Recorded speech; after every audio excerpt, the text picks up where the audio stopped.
Boa tarde a todos. Agradeço a presença de todos, né, presentes nessa reunião. Hoje nós vamos falar com muita responsabilidade sobre o Mahatma que viveu aqui, né, junto com a gente, né, até 1948 e que realmente é uma vida que mostra para a gente como que a gente deve ser dentro da conquista da pureza. Ele tem muita relação com a teosofia.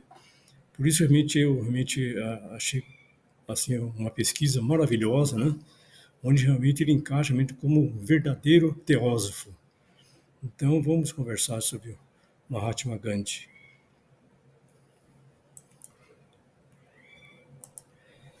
Eu baseei todo esse trabalho que eu fiz aqui, eu baseei na obra de Louis Fischer, Gandhi, Vida e Mensagem para o Mundo.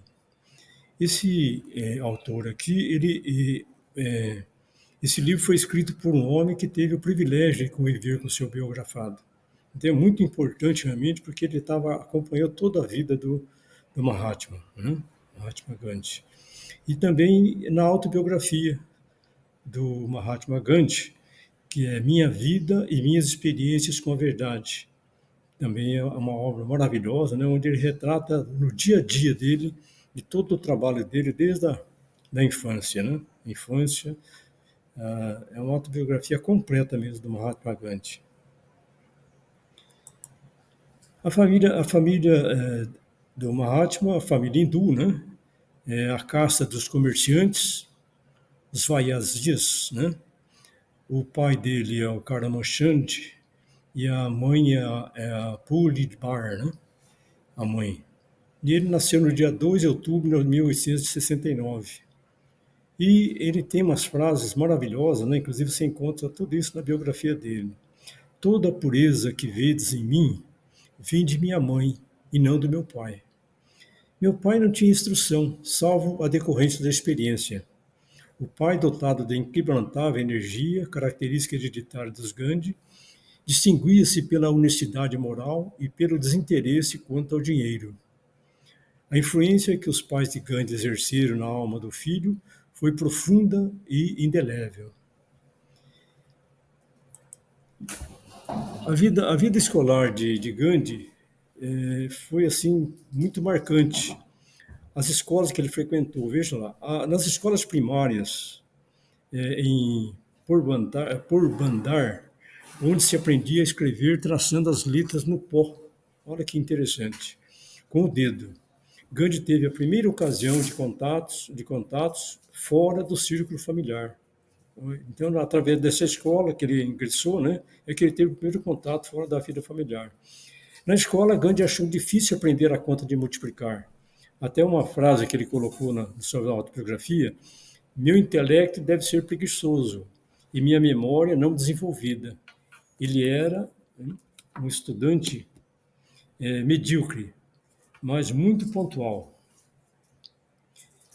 Então, o Gandhi, ele teve assim, nós vamos falar das várias fases da vida dele, né? Até chegar, então, no momento também que é marcante da parte mais política dele, né? Segundo o costume da Índia de então, casou com, desculpe, casou com 13 anos de idade. A menina também tinha a mesma idade. O jovem marido, nos primeiros anos de casamento, nutriu pela mulher um ciúme suspeito, aliado a um afeto que raiava o idílio. De seu casamento nasceram 4 filhos. Viveram 60 anos juntos, o casal, né? A abstinência sexual, ele e a esposa concordaram em fazer a abstinência sexual aos 32 anos, com a aceitação natural da esposa. Isso aconteceu em 1901. 1901. O Gandhi na universidade, né, na Universidade de Londres, em 1888, com 18 anos e meio e após ter superado sérias dificuldades e fortíssimas oposições, Gandhi partia para a Inglaterra para frequentar a Faculdade de Direito da Universidade de Londres. Olha uma frase que ele colocou: juro que não tocarei em bebidas alcoólicas, que não tocarei em carne, que não tocarei em mulheres. Foi um compromisso dele, né, que ele assumiu com a família. O futuro demonstrou que ele sabia ser fiel a seus juramentos, mesmo à custa de graves dificuldades. Zeloso vegetariano. Vejam assim, realmente a, a conduta do Gandhi quanto à alimentação. Os seus conhecidos ingleses insistiam para que ele comesse carne, mas ele recusava-se a romper o juramento que fizera sua mãe. Acabou rejeitando até os ovos e os pratos, né, com ovos, né? Como os bolos, pudins, né, confeccionados com ovos, porque esses figuravam na lista da carne. Os ovos eram criaturas vivas em potência, dizia o Gandhi, né? Muitas experiências dessa ordem, observou ele, ensinaram-me que a sede verdadeira do sabor não está na língua, e sim na mente. Outras transformações estavam se registrando. Ao final do meu segundo ano na Inglaterra, conheci dois irmãos teosofistas que pediram que eu lesse o original do Bhagavad Gita com eles.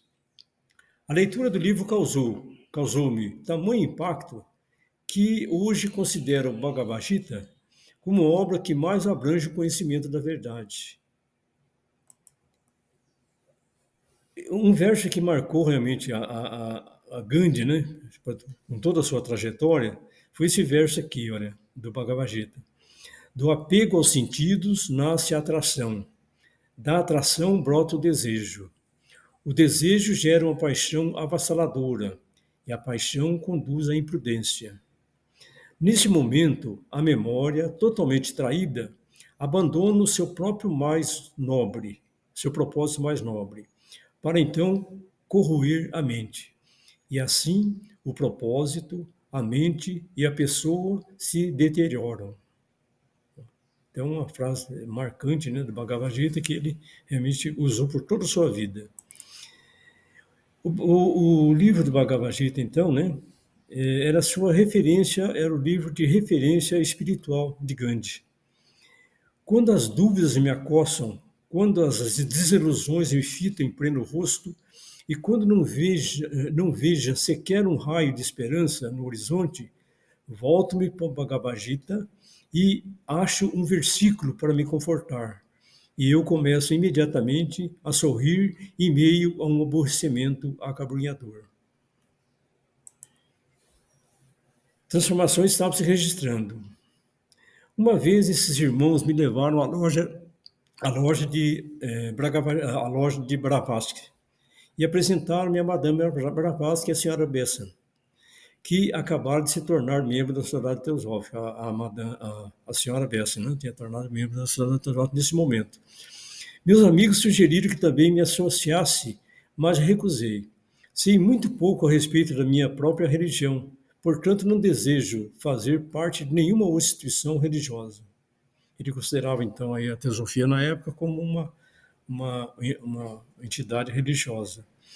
A pedido dos irmãos, li A Chave da Teosofia, de Madame Blavatsky, livro que me motivou a conhecer outras obras do hinduísmo e desfez a imagem fomentada por missionários de que este estava repleto de superstição. Quer dizer, então, que a, a própria religião dele, né, o hinduísmo, estava repleta de próprias superstições. Repleto de superstições. Gandhi e o cristianismo. Nessa época, conheci numa pensão vegetariana um cristão muito bondoso que me falou a respeito de sua religião. Eu recomendo que você leia a Bíblia, disse o cristão para o Gandhi. Aceitei a sugestão e ele me deu um exemplar. A primeira parte da Bíblia não fazia muito sentido para mim e não gostei do livro dos Números, isso é do Antigo Testamento, né? No entanto, tive uma impressão bem diferente do Novo Testamento, principalmente o Sermão da Montanha, que me falou diretamente ao coração. Olha, do Sermão da Montanha, então, o que ele realmente registrou como sua forma de vida, né? Não resistais ao que é mal, mas alguém te ferir na tua face direita, apresenta-lhe também a outra. Bem-aventurados os mansos, bem-aventurados que sofrem perseguição por amor da justiça. Concorda rapidamente com o teu adversário, perdoa aos homens as suas ofensas. Não queirais acumular para vós tesouros na terra, porque onde está o teu tesouro, aí está também o teu coração. Essas palavras de Cristo deleitavam o futuro de Mahatma. O retorno à Índia. Então, depois passou lá o tempo na Inglaterra, né? Ele retorna à Índia. Isso em 1891. Né? Ele foi para a Inglaterra, em 1888, né?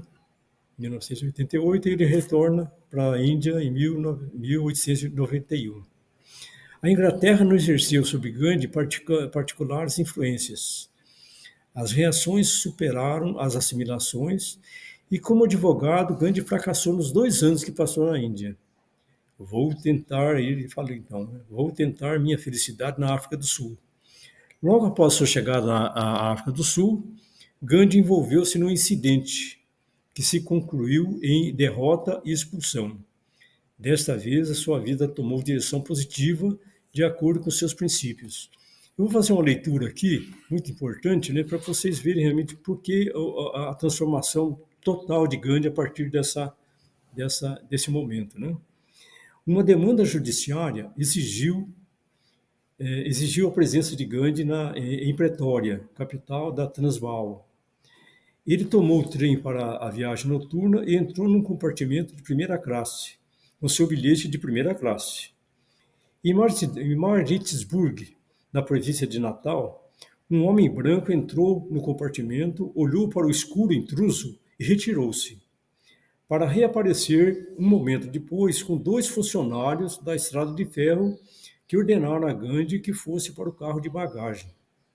O indiano protestou, mostrou seu bilhete de primeira classe, mas eles disseram que ele tinha que sair. Gandhi ficou. Em consequência, os funcionários foram buscar um policial, que o atirou a Gandhi e as suas malas à plataforma da estação. Poderia ter voltado ao trem e ocupar um lugar da terceira classe. Preferiu ficar na sala de espera da estação. O pessoal da estação tomou-lhe a bagagem, sobretudo. Fazia frio nas montanhas. Mas ele não iria pedir aquilo de que era dono. Por isso ficou sentado a noite toda, tremendo e meditando. Quando, porém, Gandhi se defrontou com a injustiça de Maritzburg, não se curvou. Recebeu, por isso, punição que poderia ter sido evitada. Daí, entretanto, surgiu a resolução de dar combate à terrível doença representada pelo preconceito de cor. Em vez de permanecer 1 ano na África do Sul, conforme o seu contrato, né, com emprego de advogado, Gandhi ficou lá de 1893 a 1914, no total de 21 anos, durante os quais não só aumentou grandemente a sua figura moral e intelectual, mas também se transformou em um líder e advogado de grande projeção. Ao fim, ganhou uma grande vitória para a liberdade. E vocês estão vendo, então, realmente a transformação de Gandhi aconteceu a partir desse momento. Na África do Sul, então, nesse período que ele viveu na África do Sul, olha, as condições dos 150 mil indianos que viviam na África do Sul e as duríssimas experiências feitas por ele mesmo deixaram profundas marcas na alma de Gandhi. Embora decidida a não responder ao mal com o mal, decidiu-se desde então, dedicar a vida à defesa de seus compatriotas. Em pouco tempo tornou-se o líder. Na África do Sul, né, em 1906, por ocasião de uma luta desesperada contra as desumanas injustiças perpetradas contra os indianos, Gandhi proclamou pela primeira vez o chamado Satyagraha,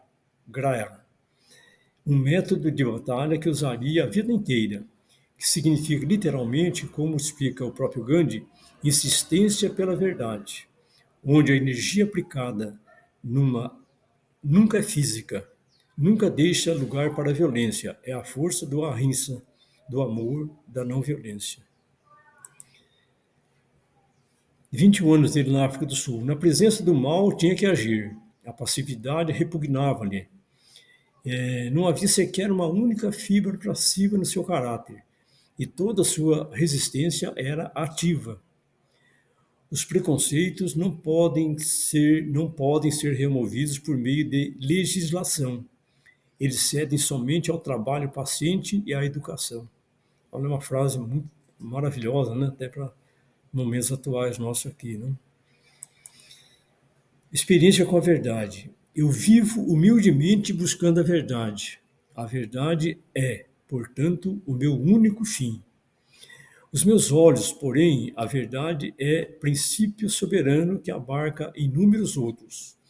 O que busca a verdade deve humilhar-se tão baixo que possibilite a própria poeira pisá-lo. Há uma força.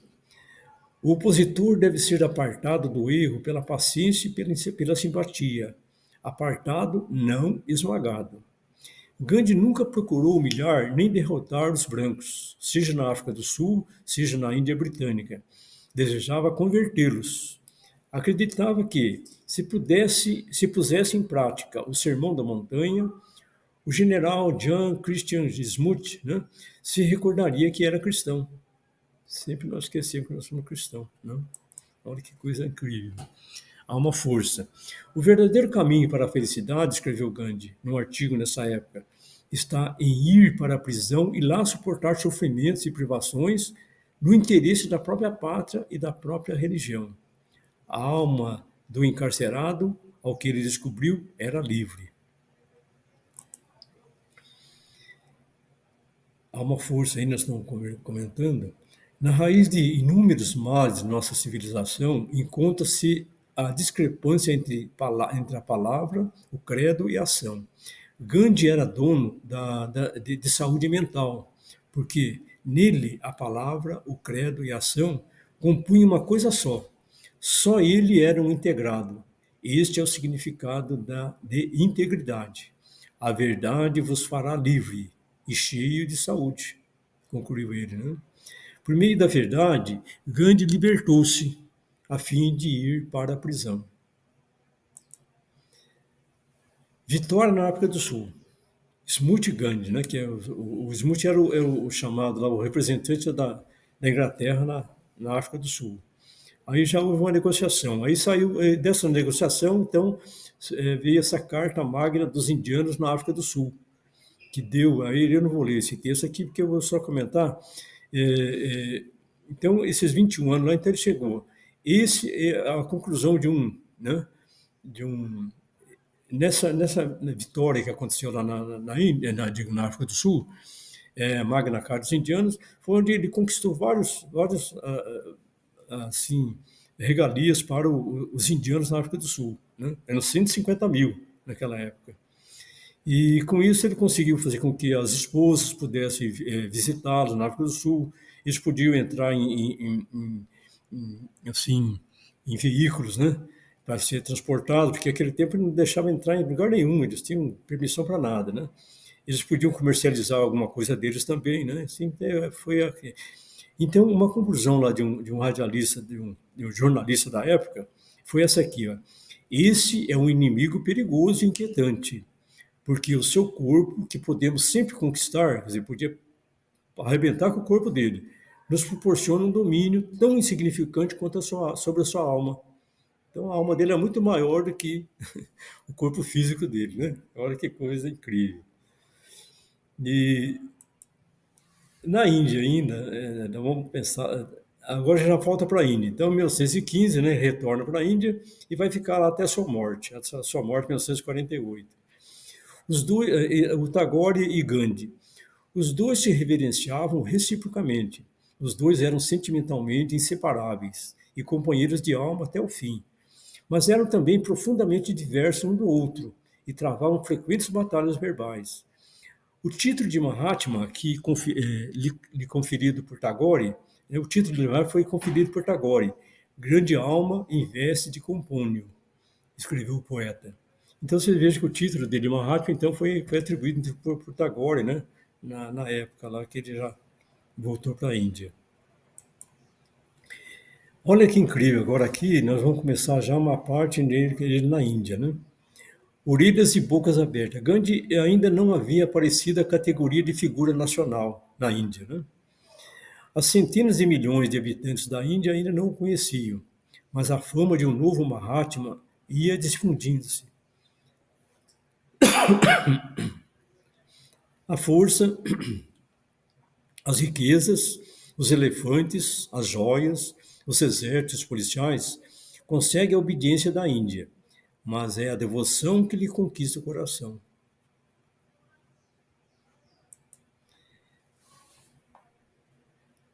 As distâncias na Índia são muito grandes, né? É muito grande. E as comunicações muito pobres. Poucos sabem ler e poucos possuem radioreceptores. Consequentemente, essas orelhas da Índia são enormes e sensíveis. Em 1916, essas orelhas começaram a captar a voz de um homem que era corajoso e indiscreto, de um homem pequeno que amava os pobres e que os defendia aos olhos dos ricos, de um homem santo. Autonomia indiana. Gandhi queria um novo homem indiano no dia de hoje. Não apenas uma Índia livre no dia de amanhã, mas para ele, a verdadeira liberdade da Índia significava o surto de um indivíduo indiano livre e novo. Ele acreditava com Tagore que as algemas da Índia eram feitas por ela mesma. Se agirmos com justiça, a Índia será libertada mais cedo. A primeira liberdade. A nossa salvação só poderá vir através dos trabalhadores das fazendas. Nem os advogados, nem os médicos, nem os ricos senhores de glebas poderão proporcioná-la. A melhora das aldeias era a primeira liberdade de Gandhi. A melhora das aldeias. A primeira liberdade ainda, nós falamos aqui no texto, né, que, olha, mais de 80% da população da Índia vivia nas aldeias. E os que ali viviam eram pobres, analfabetos, enfermos, desanimados. A libertação do camponês da pobreza não poderia ser a realização de uma pequena classe superior, nem o presente de uma potência estrangeira. Os camponeses tinham que conquistá-la. Primeira liberdade. Gandhi desejava para sua pátria uma metamorfose psicológica que lhe pudesse dar liberdade interior e, depois, inevitavelmente, liberdade exterior, porque uma vez adquirida pelo povo a dignidade individual, esse povo poderia insistir na exigência de melhor nível de vida, sem que ninguém conseguisse mais conservá-lo em estado de escravidão. Mahatma Gandhi e os britânicos. Em dezembro de 1916, durante a convenção do Congresso Nacional Indiano, em Lucknow, nas Províncias Unidas, um camponês pobre e emaciado, como qualquer outro camponês da Índia, dirigiu-se a Gandhi e disse: Eu sou Raj Kumar Shukla, nasci em Chaparan e desejo que visiteis o meu distrito. Gandhi nunca tinha ouvido mencionar aquele lugar, que localizava no sopé do Himalaia, né, nas vizinhanças do remoto reino de Nepal. Os meeiros estavam enfrentando dificuldade nas suas relações com os proprietários britânicos de terra. Então aí Mahatma Gandhi, os britânicos, então lá, esse meieiro, então, né, seguiu Gandhi por toda parte, até que, por vários meses depois, os dois viajaram para Champaran. Gandhi encontrou dificuldade para esclarecer todos os fatos, né? Depois de contato com a Associação dos Proprietários Britânicos de Terra, visitou o comissário britânico que, ao que Gandhi relata, começou a ameaçar-me, aconselhando-me, afinal, a retirar-se dali. Gandhi ficou. Vocês vejam que a insistência de Gandhi, quando ele depara com a situação para ser resolvida, ele não abandona. Ele permanece lá, né? Inclusive, ele foi muito maltratado, sofreu atentado, né, nessa região. Já começou a sofrer atentado. Ele, durante a vida dele, sofreu muito atentado, né? A sua vida. Mahatma Gandhi britânico. A experiência de Chaparan obedeceu um padrão tipicamente gandhiano. Começou não como um ato de desafio aos britânicos, mas como um esforço destinado a aliviar o sofrimento dos pobres.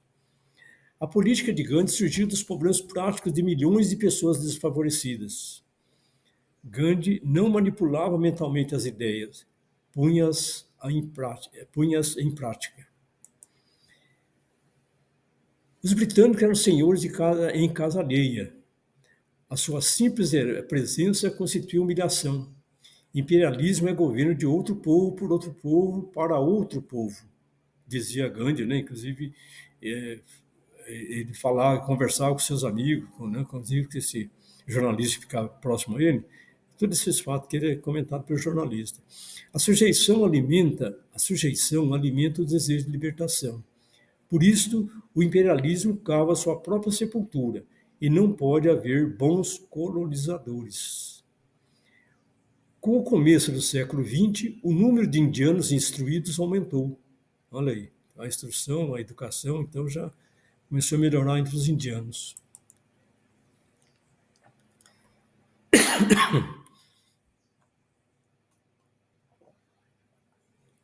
Mahatma Gandhi, né, e Annie Besant, prisões e sangue. Em 1918, né, tribunais secretos, olha que incrível, sentenciavam gente em todas as partes da Índia pelos crimes de sedição e de oposição. Vários nacionalistas indianos de proa, líderes muçulmanos e ativistas, né, como Annie Besant, teósofo irlandês de nascimento, oradora brilhante, né, que passaram juntamente com os demais a amar e a viver e a trabalhar a favor da Índia. Ela foi presa, inclusive, junto com esses, né? E ainda o Gandhi não estava incluído aqui na prisão ainda, né? Nesse momento. Annie Besant, ela é irlandesa, mas ela ficou, a vivência dela foi mais na Inglaterra. Annie Besant, na Índia, fundou a Liga Nacionalista Indiana. Ela dedicou-se não somente à sociedade teosófica, mas também ao progresso e soberania da Índia. Foi a primeira mulher eleita presidente do Congresso Nacional da Índia.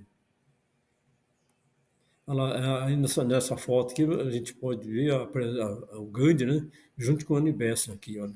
Gandhi e Annie Besant nessa foto, nessa imagem aqui, né. Artal geral, vamos ver o que é isso aí, né? Em Madras, né, convalescente dos efeitos de desinteria, ao acordar anunciou ao seu hospedeiro: esta noite veio-me a ideia em sonho de que devemos convocar a nação para a observância de um Artal geral. O que é o Artal geral? Sendo uma suspensão completa da atividade econômica, com lojas fechadas, fábricas inativas, os navios não descarregados, os bancos cerrados. O Arpal colocaria vastas massas em ação, demonstrando a sua disciplina e a sua força. Então, porque toda a parte de funcionários dentro da Índia eram indianos, né? Que trabalhavam no comércio, inclusive os próprios advogados eram formados na Inglaterra, depois trabalhavam para a Inglaterra mesmo. Violência após cartal. Então, após essa manifestação, né, a pior manifestação ou violência após cartal ocorreu em Amritsar, cidade de 150 mil habitantes, onde, por ordem do general Dyer, né, em 9 de 8 de 1919, sem dar à multidão ordem de dispersar, que considerou desnecessária, uma vez que os manifestantes ali se encontravam em desobediência à sua proclamação. Deu ordem aos soldados para que fizesse fogo, e a fuzilaria continuou durante cerca de 10 minutos, então atirando no grupo que estava lá reunido, né? Aí, as consequências, né? A violência, então, após Artal, quando o fogo teve início, a multidão começou a dispersar-se. Ao todo, 1.650 cartuchos foram defragados. Os tiros foram individuais e não de salva. Aproximadamente 379 pessoas foram mortas, 1.137 feridos e 1.516 atingidos por 1.650 balas. Foi feito um relatório nessa época, né? O relatório Hunter. Nenhum dos manifestantes se encontrava munido de arma de fogo, embora seja possível que alguns deles estivessem armados de pau, afirma o relatório. Política de não cooperação. Gandhi respondeu ao massacre lá de Amritsar com uma diretriz política, a de não cooperação. boicote às mercadorias britânicas, das honrarias britânicas,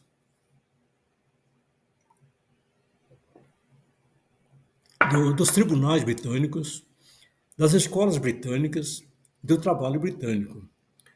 Advogou esse procedimento numa conferência muçulmana realizada em Nova Delhi em novembro de 1919. A autoridade de Gandhi ia aumentando. Não posso conservar respeito nem afeto para comum governo que tem caminhado de erro em erro no propósito de defender a sua própria imoralidade. A Inglaterra. Pregação da não cooperação. Gandhi transmitiu essa mensagem ao povo. Advogados, juristas e centenas de outras personalidades abandonaram para sempre os tribunais britânicos. A juventude universitária abandonou suas salas de aula, professores e estudantes rumaram para as aldeias a fim de pregar a não cooperação, sendo que os camponeses significava o não pagamento de taxas e o não consumo de álcool, constituindo um golpe de duplo contra as rendas do governo britânico. Durante 7 meses, Gandhi percorreu toda a zona rural da Índia. Né? Aí já vem a primeira condenação dele. Né? Condenado a 6 anos de prisão. Preso em 10 de 3 de 1922, às 10 horas da noite, eu aqui estou, ele disse, né? Para provocar e para me submeter alegremente à mais severa penalidade que me possa ser infligida, pelo que perante a lei é crime deliberado e pelo que me parece ser o mais elevado os deveres de um cidadão. Essa não foi a última vez que os ingleses prenderam e encarceraram Gandhi, mas foi a última vez que o julgaram. Depois, então, ele foi preso, mas sem julgamento. Na sequência, né? Então, né? Jejuns de Gandhi. Durante os 22 meses que Gandhi passou no cárcere, 22 meses que passou no cárcere, a situação política na Índia piorara seriamente, porque já tinha, né, provocado toda essa mobilização.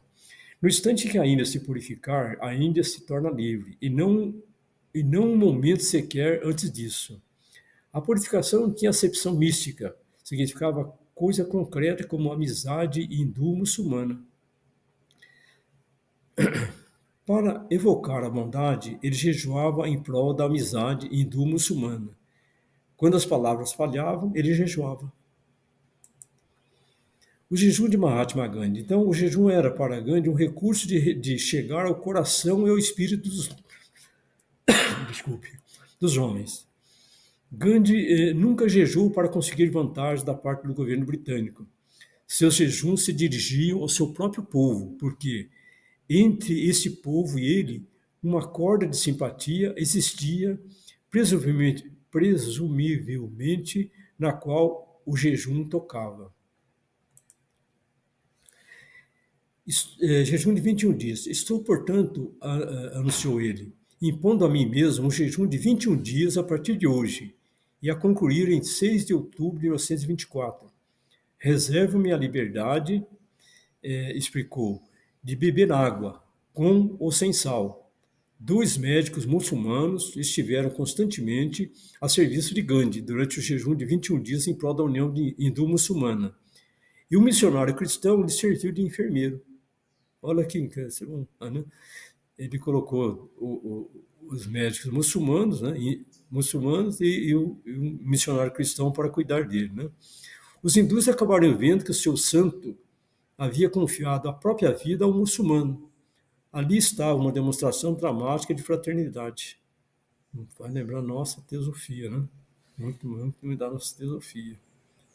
Ele não queria, né, que eles consideravam, porque o indiano considerava o muçulmano como inimigo, né? Como inimigo. O fracasso do jejum em 1924. Os britânicos, sentindo-se inseguros na Índia, naturalmente tiraram proveito do conflito entre hindu e muçulmanos. É lógico que a Inglaterra, então, ela tirava proveito desse conflito. O conflito era muito importante para ela. Aí o que aconteceu? A Grã-Bretanha não dividia para reinar. Né? Os indianos já estavam, exatamente, eles estavam realmente interessados no quê? Só na parte, na exploração, né, da mão de obra e tudo dos próprios indianos. Os indianos já estavam divididos. Então, ela não precisava preocupar com a divisão, eles já estavam divididos. A Grã-Bretanha apenas dividia um pouco mais a fim de reinar mais facilmente. A pobreza, veja, a máxima de Gandhi, olha, a pobreza conduz à degradação moral. Queria uma Índia próspera e feliz. Se não desperdiçarmos a nossa saúde e a nossa riqueza, insistia, o clima e os recursos naturais do nosso país são de tal ordem que nós poderemos tornar o povo mais feliz do mundo. Odeio o privilégio e o monopólio. Tudo que não pode ser compartilhado pelas massas é um tabu para mim. Isso é tudo. O sal da liberdade. Olha que coisa agora maravilhosa, né, de Gandhi, né? Dessa maneira, durante os piores anos de derrota, de depressão, de 1924 a 1929, ele se preparou para os triunfos ulteriores. A Índia agora o chamava de Bapu, pai. Aí uma frase colocada aqui, olha aqui. Nada a não ser a não violência organizada pode conter a violência organizada do governo britânico. Essa não violência será concretizada na desobediência civil. Essa desobediência civil aqui foi onde a Anna Besant, ela não concordava com a desobediência civil, mas ele o que o Gandhi tinha realmente em termos assim de avançar a sua proposta de libertação da Índia, ele não abria mão. A Marcha do Sal. No dia 12 de março de 1930, eu quero lembrar vocês que o sal era explorado, a mão de obra era indiana, mas o sal só podia ser comercializado para os indianos de posse do britânico. O britânico apoderava do sal e depois vendia para os próprios indianos, né? No dia 12 de março de 1930, depois das preces no ashram lá de Mahatma Gandhi e 78 homens rumaram para o sul, em direção ao mar, num percurso de 370 quilômetros até a praia de Dundee. E ele andou então com esse grupo aí, olha, 370 quilômetros, né? Alguns dias caminhavam cerca de 23 quilômetros por dia e outros 18 quilômetros por dia. Gandhi tinha 61 anos nessa época. Durante a marcha, Gandhi fiou e teceu 1 hora por dia e manteve em ordem um diário. Gandhi, a Marcha do Sal aqui ainda, né? Vamos continuar com a marcha. Gandhi e sua congregação itinerante seguiram por estradas sujas e tortuosas, de aldeia em aldeia, comparada nas aldeias, exortando a população a fazer e a usar tecidos de fabricação doméstica, e eles fabricar sua própria roupa, né? Abandonar o álcool, porque o álcool também era muito interessante para a Inglaterra, né? O povo embriagado é bom também para se. E o ópio também, que era muito comercial, era muito na, praticado pelo povo lá da Índia. E deixar os costumes dos casamentos infantis, que é também a proposta dele, porque você vê que ele casou com 13 anos, né? E ele era contra esse tipo de coisa. Não, nem, ele já não concordava desde a infância dele, né? E a viver vida pura. Era a proposta dele, então, nessa caminhada que ele fazia a Marcha do Sal. De todas as partes da Índia, moços e moças convergiram, a fim de unir-se à coluna de asranamitas que avançava. Chegada ao mar, no dia 5 de 4 de 1930, Gandhi atingiu o mar em Dundee. E seu pequeno grupo da partida já se havia transformado em verdadeiro exército de não-violência, com um efetivo de vários milhares de membros. Mahatma Gandhi na praia. Na manhã seguinte, Gandhi entrou na água, na praia, né? E ali apanhou um punhado de sal deixado pelas ondas. A senhora Sarojini Naidu, de pé ao lado de Gandhi, gritou: "Salve, libertador!" Gandhi assim infringiu a lei britânica que declarava ser crime punível o possuir alguém sal não adquirido no monopólio governamental desse produto. Ele, em pessoa, não tinha feito uso de sal durante uns 6 anos. Olha só, ele não fez uso de sal também, já. Né? Incrível. E, E agora, desafio público a um governo poderoso, né? O fato de Gandhi caminhar cerca de 370 quilômetros em 24 dias, de haver concentrado a atenção de toda a Índia, de haver palmilhado a zona rural do país, dizendo: preste atenção, eu darei sinal à nação, e de haver apanhado um punhado de sal em desafio público a um governo poderoso, foi coisa que exigiu imaginação, dignidade e sentido de espetacularidade de um grande artista. Realizado o ato prometido, Grande retirou-se do cenário. A Índia tinha a sua deixa. Ela havia comunicado com ela, furtando um pouco de sal de uma praia. É emocionante. E a gente, nesse relato, a gente fica até emocionado. Preso após violar a lei do sal. A ilegalidade tomou conta da Índia. A ilegalidade tomou conta da Índia. Olha só que a polícia procedeu prisões em massa, reuniu-se em comício de protesto de 60 mil pessoas, reuniu-se, né, em 60 mil pessoas, com centenas de participantes algemados. E tiveram seus braços amarrados em corda e foram encaminhados para a prisão. Nessa concentração que houve, então, já acabaram prendendo muita gente aí, né? Províncias inteiras foram despojadas de seus líderes nacionalistas. A Índia fervilhava de revolta, furiosa, porém pacífica. Os indianos permaneciam em estado de não violência, a despeito do espancamento, dos pontapés e das prisões.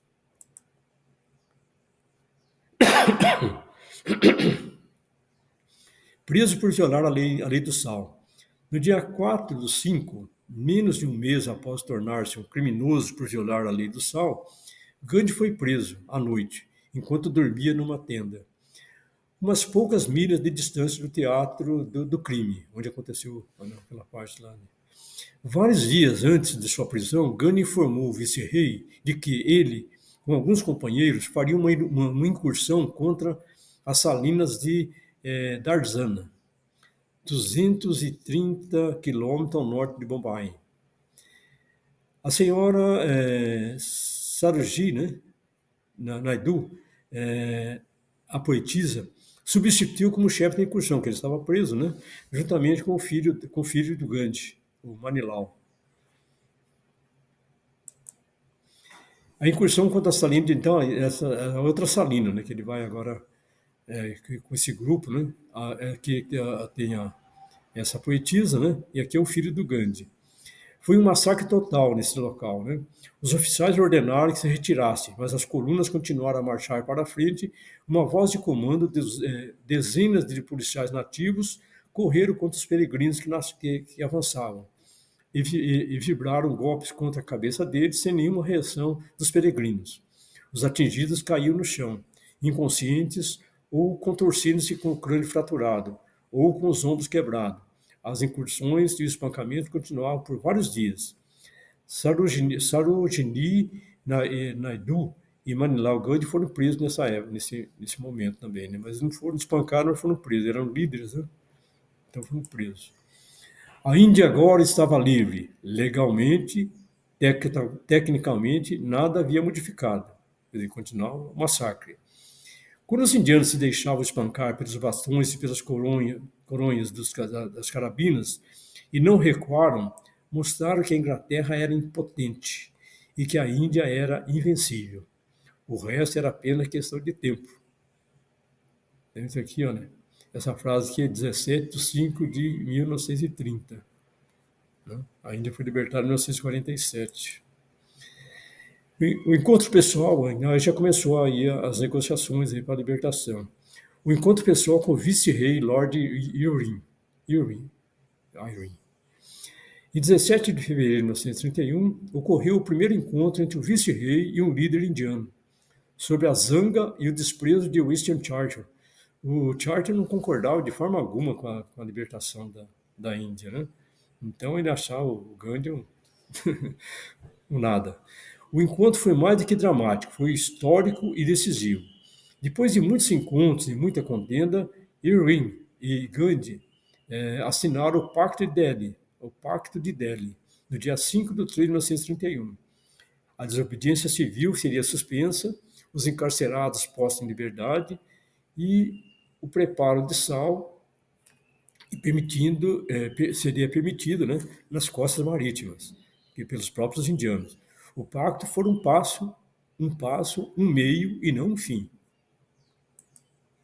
O pacto de Nova Delhi, né, depois do pacto de Nova Delhi, encontro com o rei George, isso já na Inglaterra, né, e a rainha Mary, setembro de 1931, lá no palácio, né, Winston Churchill recusou-se a avistar-se com Gandhi. Ele era o primeiro-ministro na época lá, né?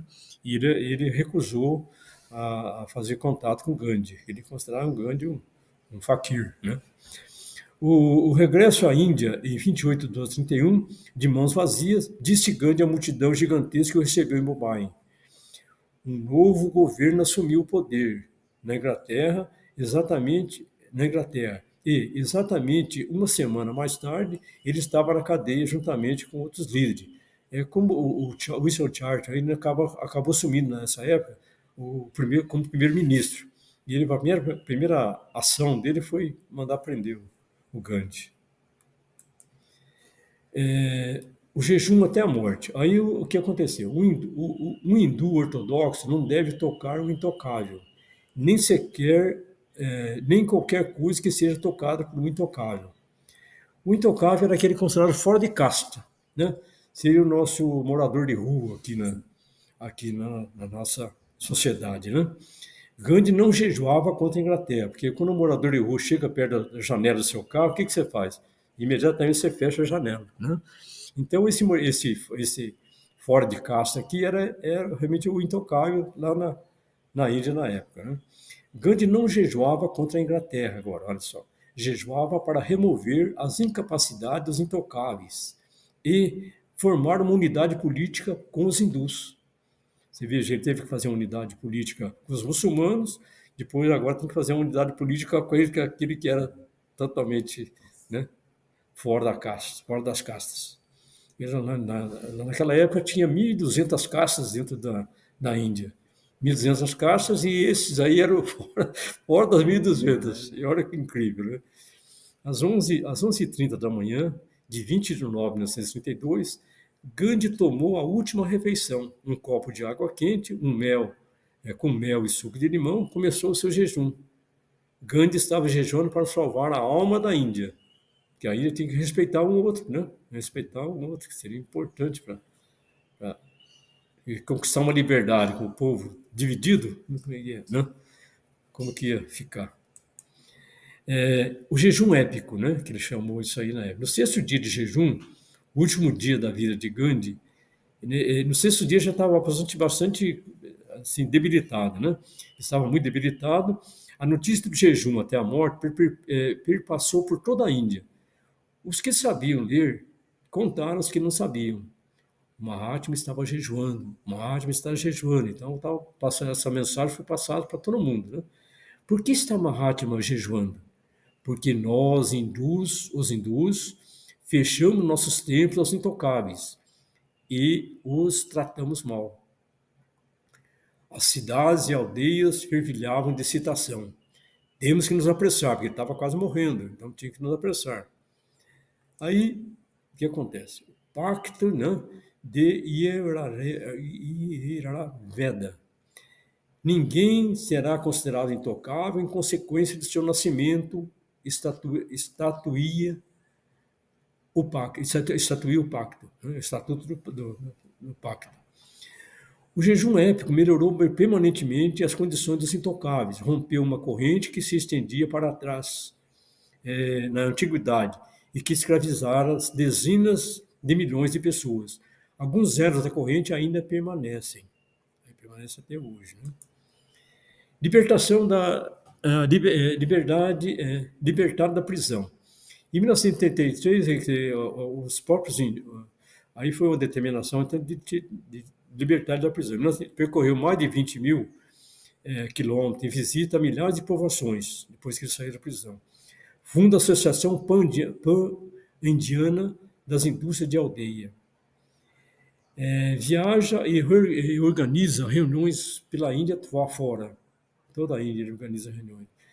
Retoma a luta pela independência, 1940. 1941, Gandhi lança o slogan da independência dos ingleses. Deixe a Índia como patrões. Quer dizer, não precisava mais de patrão a Índia. 1942, Gandhi preso e solto 2 anos depois por estar doente, pois havia jejuado 21 dias pedindo a independência da Índia. 1944, Gandhi faz de mediador entre os hindus e muçulmanos para evitar a divisão da Índia. Em 1947, em 15 de agosto, independência da Índia, criação do Estado do país, né?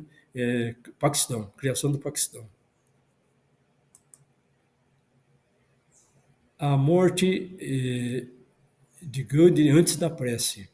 Em 30 de 1 de 1948, Gandhi caminhando para a prece das 17 horas, um jovem de nome Godse, plantando-se na frente, né, a 61 centímetros de Gandhi, atirou 3 vezes. O sorriso desvaneceu no rosto de Gandhi, os braços de Mahatma desceram pelos flancos do corpo. Ó Deus, foi a última pronúncia dele, murmurou ele. E antes de cair, teve força para levantar os braços e dobrar as mãos, fazendo a sua saudação ritual à congregação, né? Fazendo a sua saudação ritual à congregação. Aí então, Gandhi não teve oportunidade de ver o seu país em liberdade, né? Embora um ano depois ele acabou sendo assassinado. Aí então, olha, a vida é, a vida é um indivisível, né? É um uno indivisível a vida. A Helena Blavatsky falando uma frase aqui, né? Importante também, que Gandhi guardou na memória dele, né? Que realmente que as religiões a gente não é. Então, o Gandhi também tinha muito assim a ver com ele, a senhora Bessa, da Sociedade Teosófica, cuja ideia está na Berlinda e cujo livro Como me tornei um teosofista, eu lera, passou do ateísmo ao ateísmo. E esse fato reforçou a minha aversão aos princípios ateístas, uma manifestação de Gandhi também. Gandhi oferecia 15 minutos de sua massagem diária a um leproso no Assam, né, em 1940. Então ele tinha, as práticas dele ele não deixava de lado, né? Mesmo na prisão, era o jejum, era assim, as práticas de atendimento aos leprosos, aos doentes, né? Então, isso aí é o que nós podíamos falar do Gandhi, né? Quanto às religiões, ele falava, vós sois cristão? Cristão? Ele perguntava. Eu sou cristão, hindu, muçulmano e judeu, ele falava, né? Respondeu Gandhi. Isso fazia dele um cristão muito mais cristão do que a maior parte dos cristãos, né? Gandhi perguntava aos cristãos que tentavam convertê-lo, Deus teve apenas um filho? Ele teve um. Por que não teve outro? No hinduísmo, houve certo número de encarnação humana do Todo-Poderoso. E eu acredito que no outro mundo não há hindus, nem cristãos, nem muçulmanos. Gandhi abraçou Cristo, mas repeliu o cristianismo. Gente, então é isso aí. Olha, eu agradeço aí a presença de vocês em ter ouvido essas mensagens todas. E eu fico assim emocionado, até por sinal quase correu uma lágrima aqui, né? Foi realmente encantadora realmente a vida de Gandhi e que a gente, olha, nós não somos nada aí, nós somos bebezinhos ainda para chegar a um ponto de ter um autoconhecimento, né? E dominar toda as suas coisas erradas que você tem na gente. Obrigado pela atenção.